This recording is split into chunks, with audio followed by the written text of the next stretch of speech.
An old video has surfaced showing Vice President Kashim Shatima bemoaning the level of poverty back in 2012 when he was the governor of Borno State. Shatima in the video narrated how a group of young boys broke the windshield of his friend's car, yelling expletives because they appeared affluent, while the masses suffered. The incident that happened to my friend, his wife and driver were driving through Kano City, and some young men came out and broke the windscreen of the car and told them in Hausa that Shogukuna Jindari Mumuna Wahala. Bastards, you are enjoying, we are suffering. And those young men did not run away. It was my friend's wife and driver that scampered away. And very soon, we'll reach that boiling point unless we wear our thinking caps and work for the people. And the most important yardstick has to do with the quality of governance. There is more to leadership than primitive capital accumulation. No matter how much you steal, beyond a certain point, it's just a number. The lifestyle of somebody with 20 million naira is virtually the same with the lifestyle of somebody with 100 million naira. Well, this was Kashim Shatima back in 2012, warning that very soon we'll reach that boiling point. Have we reached that boiling point?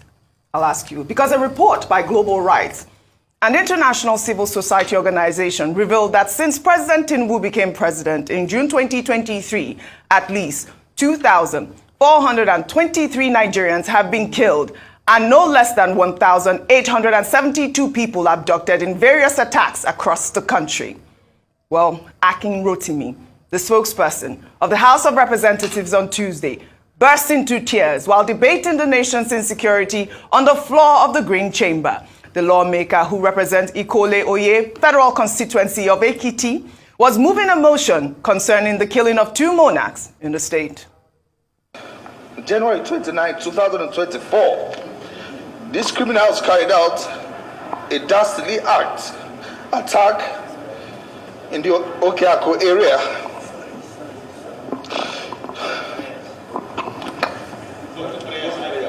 In Ikole local government area, resulting in the death of 2 traditional rulers and leaving a host of others with life-threatening injuries. The House also urges the security agencies to put all measures in place to rescue the school children and teachers who were abducted in Emure Ekiti.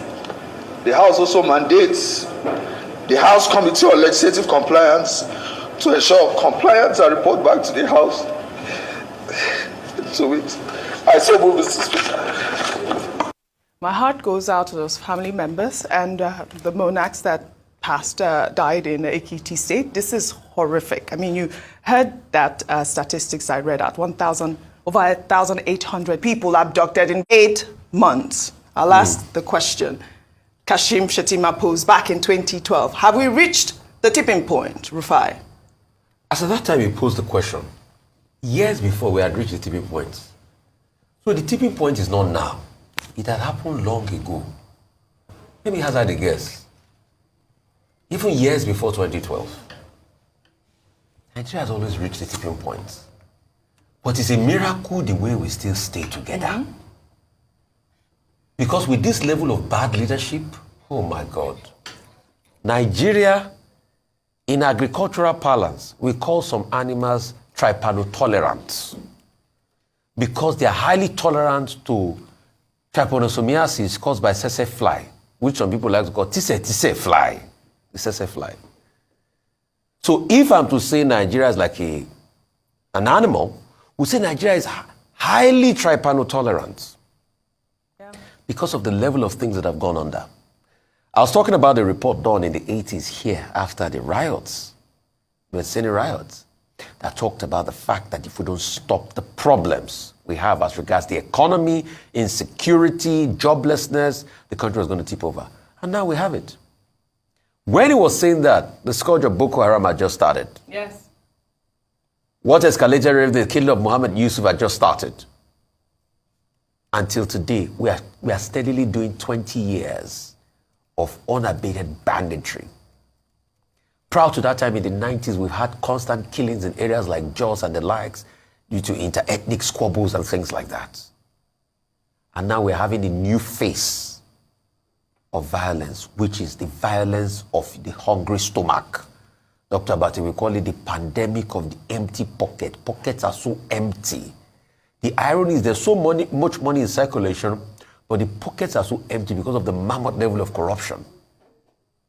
They set up a humanitarian ministry. The humanitarian ministry becomes humanitarian in corruption.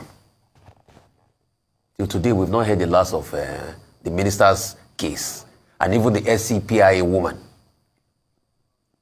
So our country is riddled with a lot of rudderless leadership.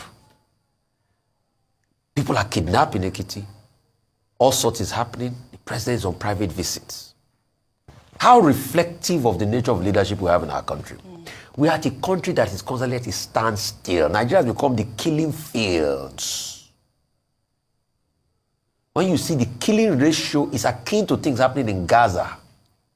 Heavy bombardment everywhere. Assault on life and property. Assault on life of money in the pocket or in your bank. Because if you keep money in your bank, you are worthless. 2,423 people. If you kept 1 million naira in your bank last year, Oji, the 1 million naira has halved in value today with over 23% inflation rates. Right. That's why you're seeing people being killed. And when Atiku Abubakar talked about it, and he was saying, President Dr. Abati said that they ought not to reply. The truth is, they should bring out one line, what Atiku Abubakar said. President TINUBU, I think holiday is over. Holiday is over. Come back now. Well, you're not the only one. You can't be sitting in Paris and be doing holiday and people are suffering in this country.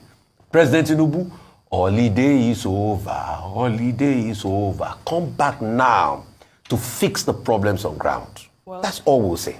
Well, Rufai, you're not the only one calling him back.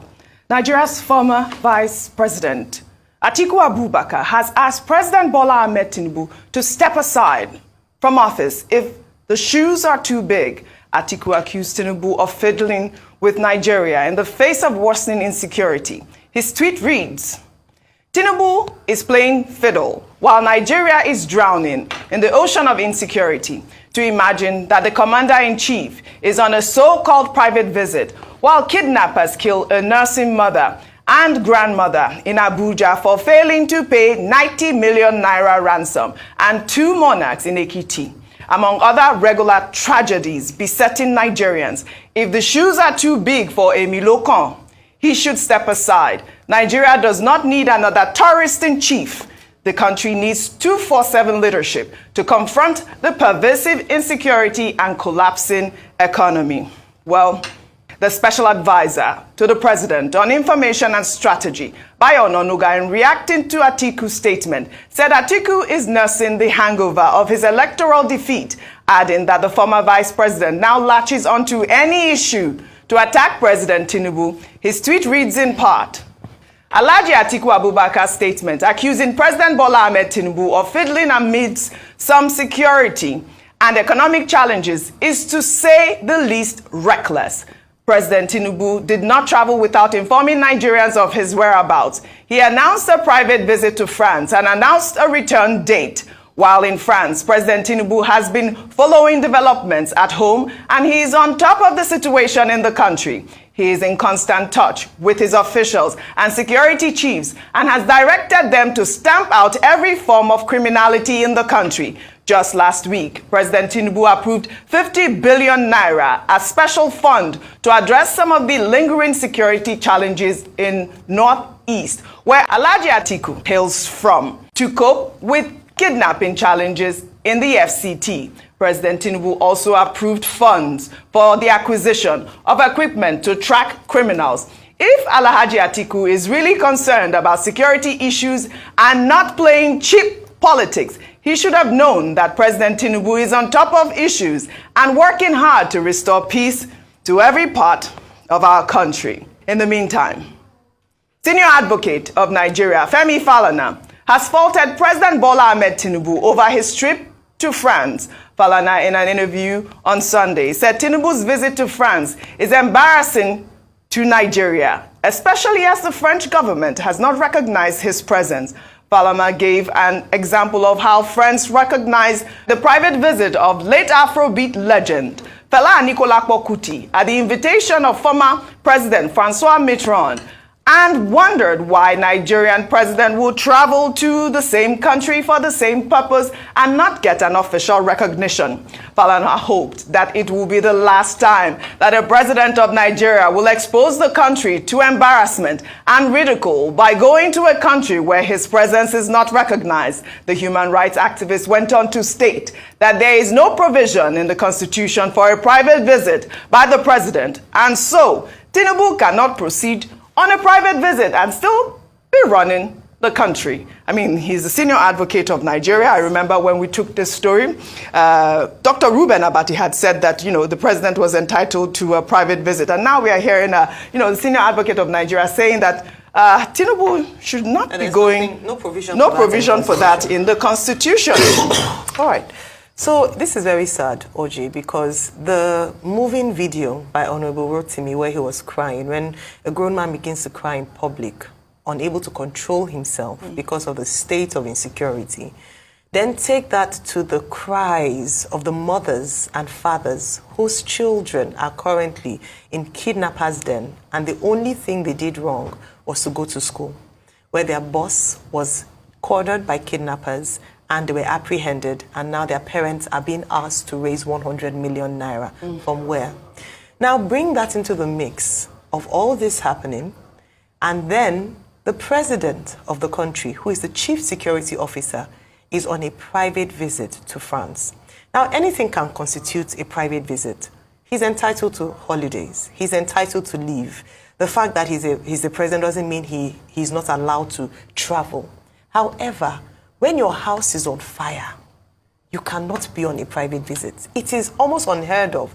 The embarrassment of this trip is not just the fact that the French government didn't acknowledge the president.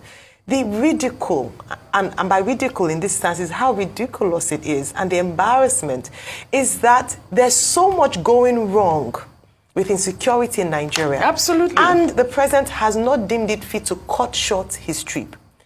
No matter how, I'm trying to think, my mind is trying to think of what could be so important, what could be so, that the country is literally almost on fire. Yeah. And you are still away.